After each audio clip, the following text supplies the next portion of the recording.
one of them gas-drinking, piston-clanking, air-polluting, smoke-belching four-wheel buggies from Detroit City, then pay attention. I'm about to sing your song, son.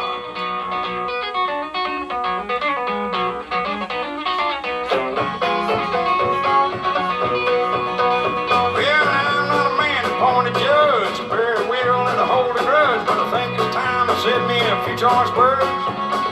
All about that demon automobile, the metal monster with the polyglass wheels, the end result of the dream of Henry Ford. Well, now I've got a car that's mine alone, to me and the finance company own, a ready-made pile of manufactured greed. And if I ain't out of gas in a pouring rain, I'm a-changing a flat to a hurricane. I once spent 3 days lost on a clover leaf. Well, it ain't just the smoke and the traffic jam that makes me the bitter fool I am, but this four-wheel buggy's $1 me to death. For gas and oils and fluids and grease and wires and tires and antifreeze and them accessories, well, honey, that's something else. Well, you can get stereo tape and a color TV, get a backseat bar and reclining seats, and just pay once a month like you do your rent.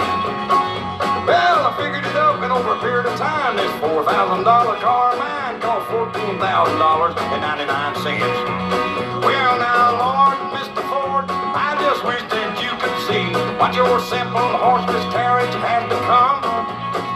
Well, it seems your contribution to man, to say the least, got a little out of hand. Well, Lord, Mr. Ford, what have you done?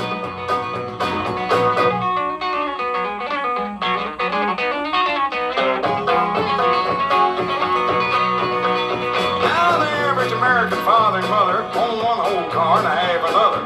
And I bet that half a car's a trick to drive, don't you? But the thing that amazes me, I guess, is the way we measure a man's success by the kind of an automobile he can afford to buy.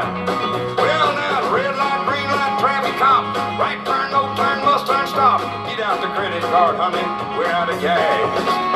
Well, now, all the cars place end to end would reach to the moon and back again. There'd probably be some poor fool pull out the pants. Well, now, how I yearn for the good old days without that carbon dioxide haze hanging over the roar of the interstate. Well, if the Lord that made the moon and the stars would have meant for me, then you'd have cars he'd have seen that we's all going to the parking space.